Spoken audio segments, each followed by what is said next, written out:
नमस्कार विद्यार्थी मित्रांनो, बरेच विद्यार्थी ट्रिकच्या नादाला लागून सोपे जे प्रश्न आहेत ते विसरून जातात आणि त्यांचे काही प्रश्न हे पेपरमध्ये सॉल्व्ह होत नाही, त्यामुळे त्यांचे मार्क कमी होतात आणि सिलेक्शनच्या यादीपासून ते वंचित राहतात। तर त्यासाठीच आपण पर्सेंटेज हा चॅप्टर या ठिकाणी सुरू केलेला आहे।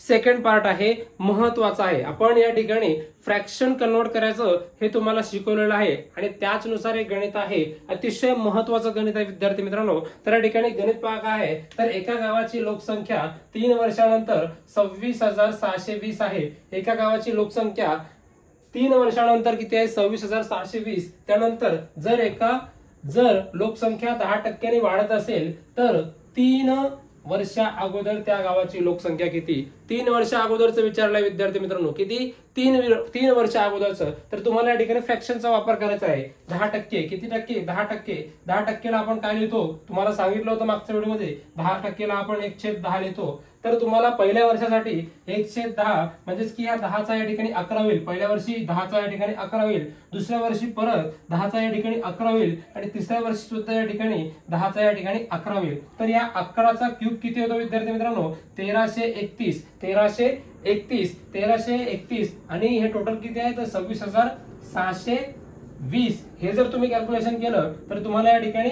20 भेटतं। म्हणजे हा भागाकार किती आलेला आहे, तर 20 आलेला आहे। तर तुम्हाला तसंच या ठिकाणी ह्या 10चा या ठिकाणी क्यूब घ्यायचा आहे, तो आहे या ठिकाणी 1000। तर 1000ला या ठिकाणी गुणाकार 20 करा तुम्ही, तर या ठिकाणी तुमचं उत्तर किती येईल, तर 20,000। तर 3 वर्षा अगोदर या गावाची लोकसंख्या किती होती, तर 20,000। 3 वर्षा अगोदर या गावाची लोकसंख्या होती। हे डायरेक्ट तुम्ही सांगू शकताय कोणत्या मेथडनी, तर फ्रॅक्शन मेथडनी। तुम्ही जर का कॅल्क्युलेशन करायला गेले, तुम्ही जर प्रॉपर पर्सेंटेजने गेले तर तुम्हाला हे थोडं लेंदी जाईल। मात्र अशा पद्धतीने जर तुम्ही केलं तर तुम्हाला हे प्रश्न एकदम सोपे जाणार आहेत। तर यानंतर पुढचा प्रश्न घेऊ। तर दुसरा प्रश्न आहे विद्यार्थी मित्रांनो, अतिशय महत्त्वाचा आहे। पोलीस भरती असू द्या किंवा एमपीएससी असू द्या किंवा तलाठी असू द्या, कोणतीही भरती असू द्या, तुम्ही हा प्रश्न अगदी सेकंदामध्ये सुद्धा सॉल्व्ह करू शकता। तर कशा पद्धतीने, लक्षात घ्या, एक व्यक्ती आपल्या कमाईचे 20% किराण्यासाठी, 30% ट्रान्सपोर्टसाठी आणि 15% हा हप्ता भरतो आणि त्यानंतर त्याच्याजवळ उरतात 70,000। तर त्याच्याकडे पगार त्याचा किती आहे, हा प्रश्न आपल्याला या ठिकाणी विचारलेला आहे। पगार या माणसाचा किती आहे हा आपल्याला कळायचा आहे। तर या ठिकाणी त्याचे जे 20% आहे हा सुद्धा खर्च होतोय, 30% सुद्धा खर्च होतोय आणि 15% सुद्धा खर्च होतोय। तर याची तुम्हाला अगोदर ऍडिशन करून घ्यायची आहे। 20 + 30 + या ठिकाणी 15 आणि हे झाले या ठिकाणी 65। तर 65% हा त्याचा खर्च आहे आणि उरणारा जो पैसा आहे तो आहे 70,000। किती, 70,000। तर 100% मधून जर 65% मायनस केले तर या ठिकाणी 35 उरतात। किती, 35%। तर या ठिकाणी 35 × 35, 35 × 70। तर या ठिकाणी उत्तर आलं किती, 2000। तर या 2000ला तुम्ही काय करायचं आहे, 100 ने गुणाकार करायचा आहे। 100 × 2000 किती, 100 × 2000। तर या ठिकाणी उत्तर किती येईल, तर या ठिकाणी 2 1 0 2 0 3 0 4 0 5 0। तर या ठिकाणी त्याचा जो पगार आहे या ठिकाणी असणार आहे 2 लाख रुपये पर मंथ। तर अशा पद्धतीने तुम्ही अवघड गणित सुद्धा सोप्या पद्धतीने सॉल्व्ह करू शकता। तर काय केलं आपण या ठिकाणी, 65% + 35% झाले, हे झाले 100%। तर हे 35% बरोबर किती होते, 70,000। तर आपण याला 70,000ला डिवाइड केलं 35 ने, आपल्या 1% आला या ठिकाणी। 1% बरोबर 2000। तर 100% बरोबर किती, तर या ठिकाणी 2 लाख। 100% बरोबर 2 लाख त्याचा या ठिकाणी महिन्याचा पगार आहे। तर यानंतर दुसरा प्रश्न पाहू।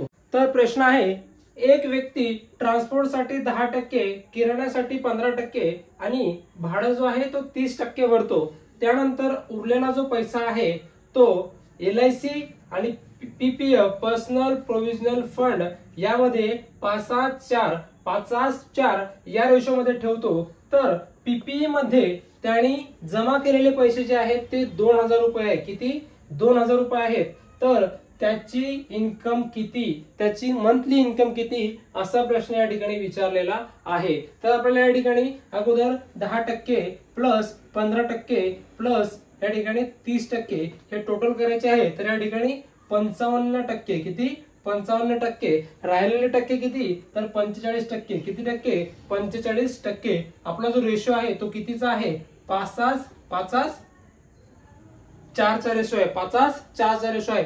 तर या ठिकाणी पीपीएफ म्हणजे किती तर 4, तर 4 किती आहे तर 2000 आहे, किती 2000 आहे, तर कितीने गुणल्यानंतर 2000 झाले तर या ठिकाणी 4 पंच 20, 4 पंच 20 म्हणजेच की 500 नी, तर याला जर आपण 500 नी गुणलं, 500 नी जर गुणलं तर 5 5 25 म्हणजेच या ठिकाणी 2500. तर तुम्हाला या ठिकाणी लक्षात येईल हे या ठिकाणी झालेले आहे टोटल 45%. किती टक्के तर 45%. तर तुम्हाला या ठिकाणी 1% जो आहे तो कितीचा झाला तर 500 रुपयाचा. तर टोटल किती होणार आहे तुमचे तर 500 गुणिला 100, तर या ठिकाणी तुमचे जे होणार आहे ते होणार आहे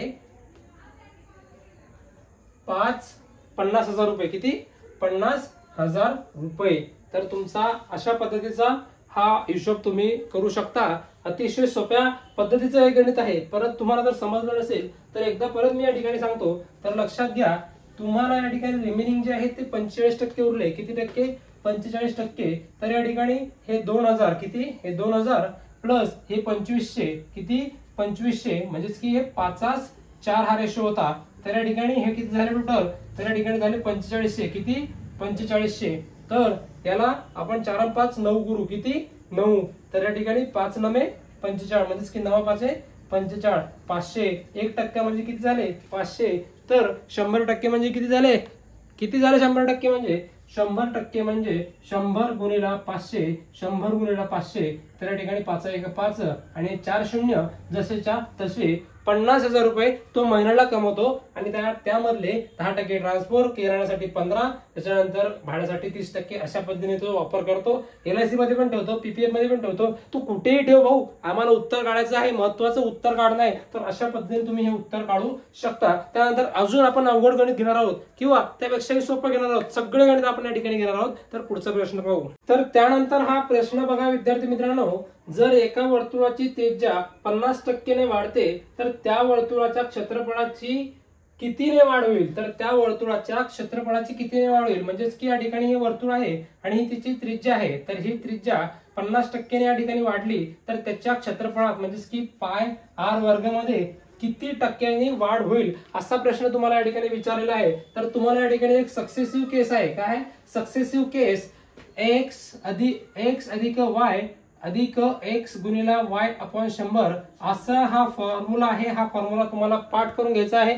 सतत यशे गणित तुम्हाला या ठिकाणी सोडवायचे आहे. आयत असू द्या, चौरस असू द्या किंवा वर्तुळ असू द्या, या ठिकाणी हाच फॉर्म्युला तुम्हाला यूज करायचा आहे. असं जर का प्रश्न आला तर तुम्हाला कशा पद्धतीने करायचं आहे तर या ठिकाणी 50 y ला पण तुम्हाला 50च घ्यायचं आहे. त्याच्यानंतर प्लस 50 गुणिला 50 अपॉन 100 म्हणजेच की टक्के. तर या ठिकाणी 1 0 1 0 कट 1 0 1 0 कट. तर 5 5 25 5 5 25 प्लस 50 प्लस 50. तर या ठिकाणी किती झाले 50 50 प्लस 25 या ठिकाणी 125% नी वाढ या ठिकाणी होणार आहे. तर ऑप्शन क्रमांक बी हे बरोबर असणार आहे. तर या ठिकाणी आपण वर्तुळाचं झालं उदाहरण. तर आता आपण आयताचं उदाहरण या ठिकाणी घेणार आहोत. आयताचा प्रश्न आहे. एका आयताची लांबी 20% ने वाढते आणि रुंदी जी आहे ती 10% ने वाढते तेव्हा त्या क्षेत्रफळात किती टक्क्यांनी वाढ होईल.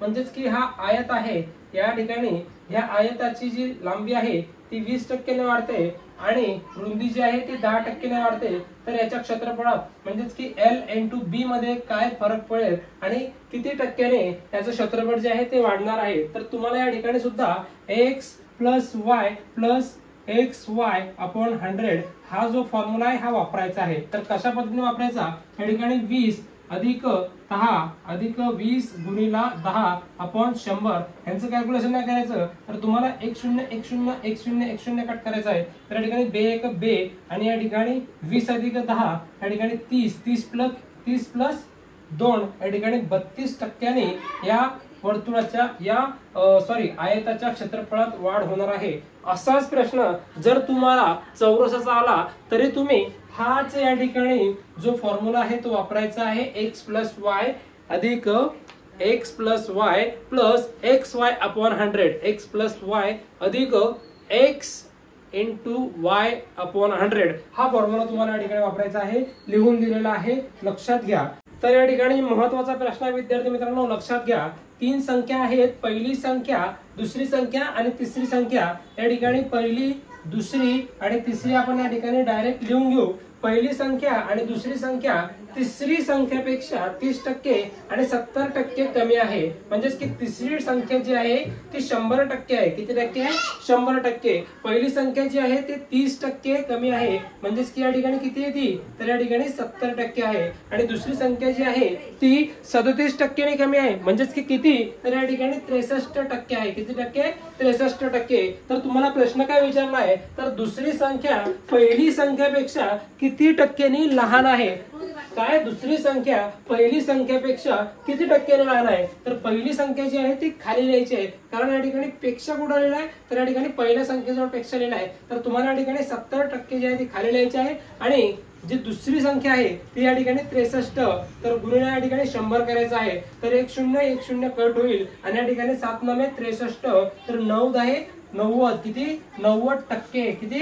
90%. तर 100 पेक्षा कितीने लहान आहे? तर 10%. तर डी क्रमांक हा उत्तर असणार आहे. तर अशा पद्धतीने एवढ्या अवघडातले अवघड गणित तुम्ही अशा पद्धतीने पर्सेंटेजच्या ठिकाणी सॉल्व्ह करू शकता. कसं वाटलं विद्यार्थी मित्रांनो गणित? कमेंट करून सांगायचं आहे. त्यानंतर पुढचा अजून एक प्रश्न घेऊ तुमच्यासाठी. अजून या ठिकाणी अजून यावर एक व्हिडिओ बनवू, अजून एक प्रश्न घेऊ. तर पुढचा प्रश्न पाहूया. तर शेवटचा आणि महत्वाचा प्रश्न आहे विद्यार्थी मित्रांनो, यानंतर सुद्धा आपण एक व्हिडिओ घेणार आहे ज्यामध्ये अजून पर्सेंटेजचे जे प्रश्न आहेत ते घेणार आहोत. तर हा शेवटचा प्रश्न काय आहे बघा. एका परीक्षेत पास होण्यासाठी 35% लागतात. एका परीक्षेत पास होण्यासाठी किती टक्के लागतात? 35% लागतात. आपल्याकडे सुद्धा 35% लागतात. त्यानंतर एका विद्यार्थ्याने 194 मार्क मिळवले. किती? 194 मार्क.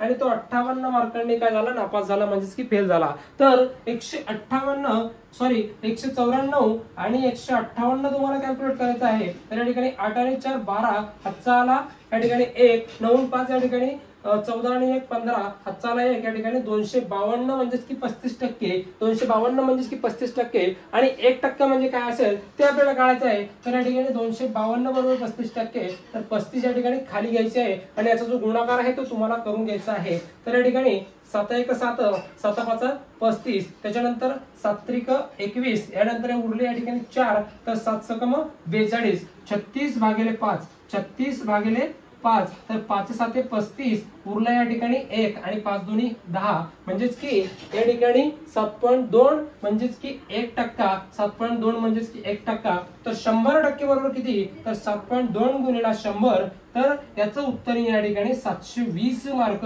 720 मार्काची एक्झाम होती, त्यापैकी त्याला 194 मार्क मिळाले आणि तो या ठिकाणी 58 मार्काने फेल झाला. आणि टोटल मार्क जे होते 35% जे होते ते पासिंग मार्क्स होते. तर या ठिकाणी अशा पद्धतीने तुम्ही असं कोणतेही गणित येऊ द्या, तुम्ही या ठिकाणी सॉल्व्ह करू शकता अतिशय सोप्या पद्धतीने. तर एवढंच होतं व्हिडिओ. पुढच्या व्हिडिओसाठी तुम्हाला चॅनलला सबस्क्राईब करावं लागेल आणि बेल आयकॉन दाबावं लागेल, कारण आपण ट्रिकच्या मागे लागत नाही, आपण महत्त्वाच्या कन्सेप्ट लक्षात घेतो. म्हणून सबस्क्राईब करा आणि बेल आयकॉन दाबा. धन्यवाद. जय हिंद, जय महाराष्ट्र.